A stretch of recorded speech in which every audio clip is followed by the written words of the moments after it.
Gator Country's here live in Hoover, Alabama. As you guys have seen, we've had wall-to-wall coverage. The last couple days here, we have Richard Johnson and Nick here. We're sitting in the media print room, one of the side rooms of the Winfrey Hotel that is home to the SEC Media Days, or as some calls it, the National Championship Media Days. And Florida went on Tuesday, and not too much news out of it. A lot of surprise players coming out of it with Jeff Driscoll, John Halapio, and Dominique Easley coming in with Coach Muschamp. Nick, we were able to see Coach Muschamp and see the three players. How did you think they handled themselves through the thing? And I guess, was there any surprises that you've seen overview? The first surprise came before anyone got on the plane, before we got out here, and the first surprise was that Jeff Driscoll was coming. Since Muschamp has been at Florida, he's only taken seniors, and Jeff Driscoll's not a senior. So I think that says a lot about where Driscoll is, what he's done since the spring workouts finished this summer, stepping into a leadership role, carrying this team a little bit through the summer as far as holding workouts, getting the receivers together, getting together with the offensive linemen. So to bring a junior, I know he's your quarterback, but this is kind of saying to Jeff, if he didn't already know before, Jeff, listen, you've got the keys, get us home safely. Yeah, for me, if I was Jeff Driscoll, I would feel so secure and I would feel so confident in my state, because bringing him here is like Muschamp saying, you're the guy. Driscoll knows he's the guy, obviously. He won 11 games last year. But it's just further affirmation. We're behind you 100%. We believe in you. We're not going to send our All-American punter, who we very well could and very well probably will next year when he's a senior. We're going to send you. You're the quarterback. You're the guy. You guys both said, I think, what a lot of people said. Coach Muschamp throwing the confidence of Jeff Driscoll, you're the leader of this football program. Go cover it. Go speak for us. And I guess, is that both how you've seen that, and is that a positive spin that Coach Muschamp took to help him?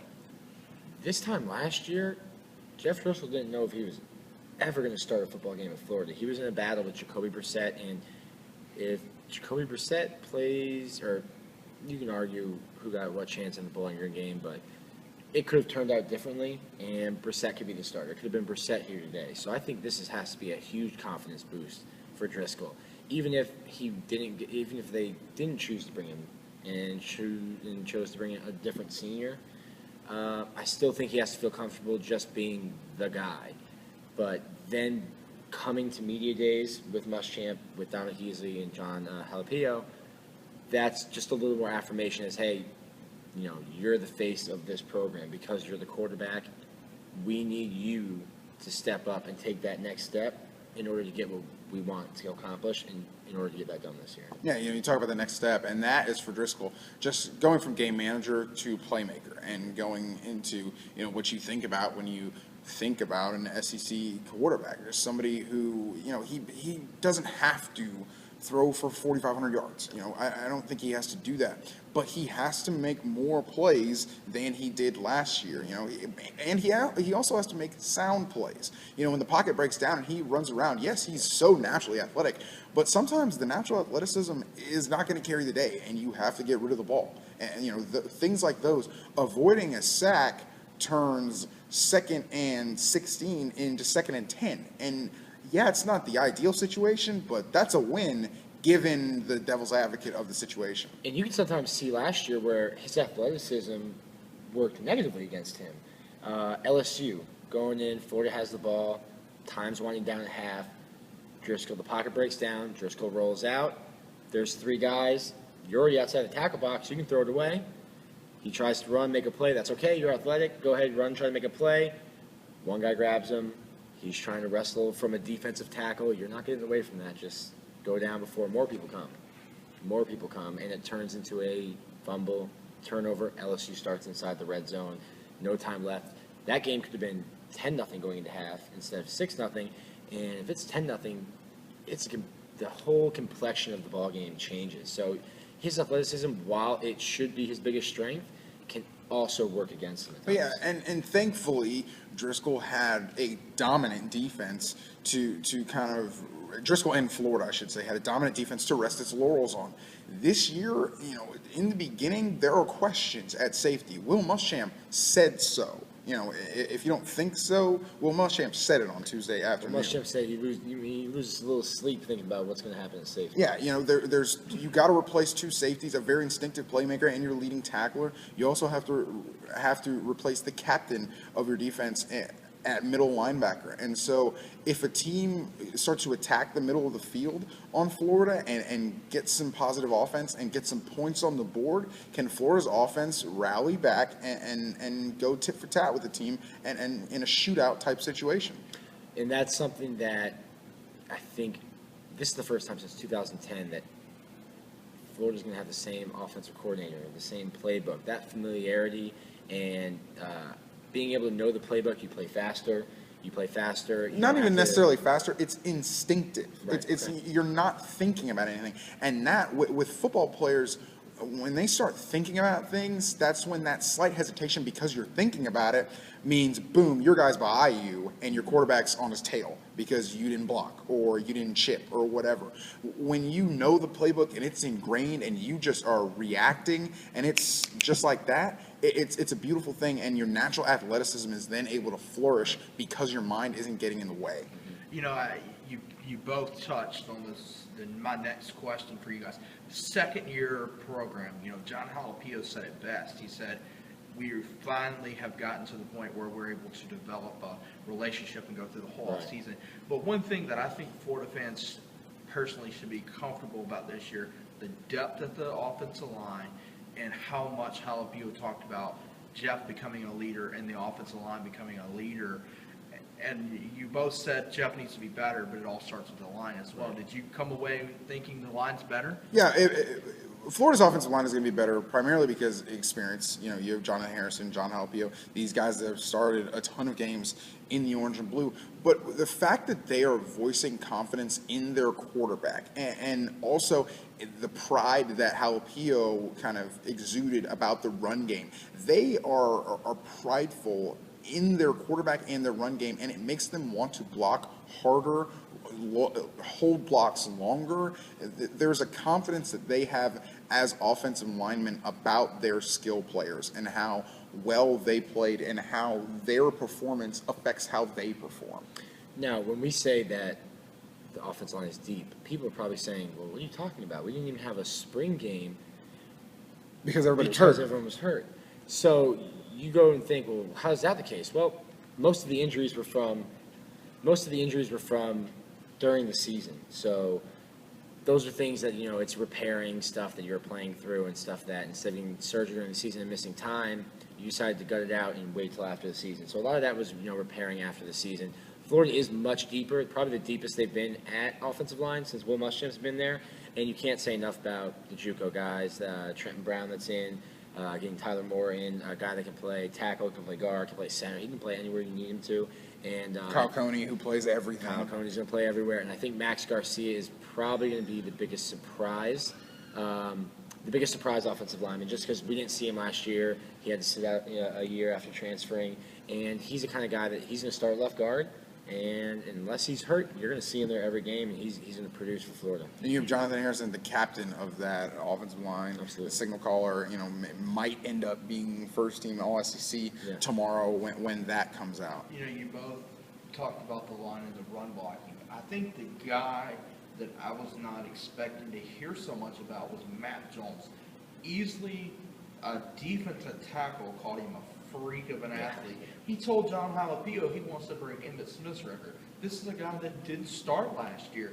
He must be showing in practice something to have two seniors and a junior quarterback praising him on the national level.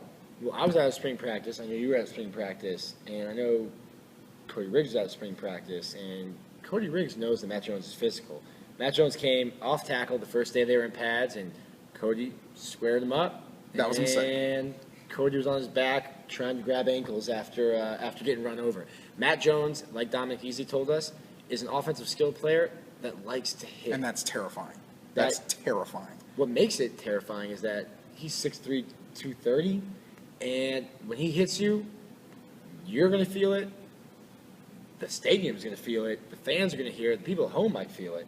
Matt Jones is a physical player. He's not going to try to run around you. He's going to hit you and let you know. And I think by midway through the season, you're going to see some cornerbacks maybe giving a little Olay and letting him run to the side rather than trying to get in front of him. Well, the physicality is great at the beginning of the game, but it really shows and is evident and is effective at the end of the game when, like you said, you have corners kind of backing off. You break this guy off right tackle, and a corner comes up to make a play, and he thinks for a millisecond in a tie game, or Florida's up a touchdown and needs to salt the game away. Matt Jones comes off right tackle, cornerback thinks millisecond. Matt Jones is either through him or by him, and then you have a long gain, and you have a drive that may be extended because of the physicality of Matt Jones getting into the heads of defenses, and that of course starts with an offensive line that loves to hit, that takes pride in being physical and plowing the road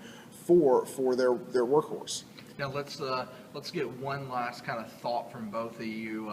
Well, we can't forget our most colorful character that was at Media Days. Is it easily Mr. Chucky? I mean, Chucky. Well, I was upset. I thought Chucky was going to make the trip. Apparently, there wasn't enough room on the plane. So I'll try to have to, maybe we can meet him at Florida Media Days coming down the road.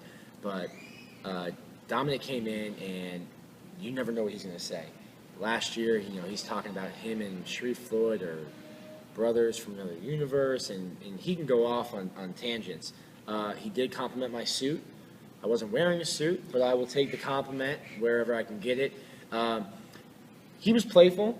He was relaxed. But when you ask him the right questions, you see that laser focus, and the sting of losing to Georgia twice and the sting of how that last season ended. He said that the players he was closest to in his recruiting class, Matt Elam, Ronald Powell, Sharif Floyd, 2 of those are gone, and now his last memory of playing with them is losing to Louisville the way they did. And he is not happy about that, and that's something that he's used to motivate himself through this offseason and heading into his final season in Gainesville. Yeah, and you talk about the loss to Georgia and how that stings. Easily talked about it, and Driscoll also talked about it too. Driscoll talked about Georgia being Florida's biggest rival, and saying how much that annoyed him to lose and bothered him to lose, and he knows that that's going to be probably the hinge game that the SEC East swings on. Yeah, that historically has been, recently has been, and fans are not going to be happy if they lose a third straight game to Georgia. Fans are not going to be happy if Will Muschamp starts off 0-3 against his alma mater. Is the question that Dominique Easley loves Rocky Top? I mean, he had a pretty colorful answer from that question. I believe the question was, what fan base or what fight song, what about a certain fan base is the most irritating? And he said, without missing a beat, Rocky Top said. I don't know but 2 words of it, Rocky and Top, but I can't stand it. Yeah, I heard one time, I was up in Knoxville last fall, heard Rocky Top the amount of times that it is played, and it's a lot. I heard one time a funny story. A coach said the most annoying thing about Rocky Top is, they play it so many times, but it's so darn catchy. And so next week you'll just be kind of walking around and you'll hear yourself whistling Rocky Top, and you get mad at yourself. But that's the kind of thing that Easley was talking about. He didn't even know the words to the song, but he remembers the tune. Well, Easley likes dancing on the sideline. He can't dance to Rocky Top on the sideline. Of course not. But he's a guy that intensity, and I think, I don't want to be in his way. He tried to fight the entire Florida State Seminole team last year in Tallahassee, before they had to pull him back. He's a guy that, he was nice to us, said he only watches cartoons, but then a guy that, he's going to rip your head off on the football field if he gets a chance to.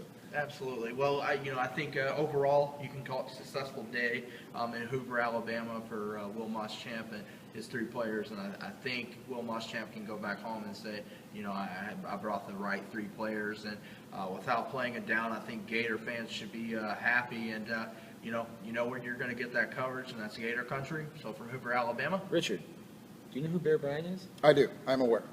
He's a Legendary Jimmy coach. Neutron cartoon? No, he's not one of the cartoons that Dominic Easley is a fan of. but it's bear. It's like a cartoon bear. It's Yeah, like it sounds very Bear playful. Bryant. It's a cartoon. It's not There's Nickelodeon. Alabama fans coming for you guys. We better cut We're this out of video. here. Cut this off.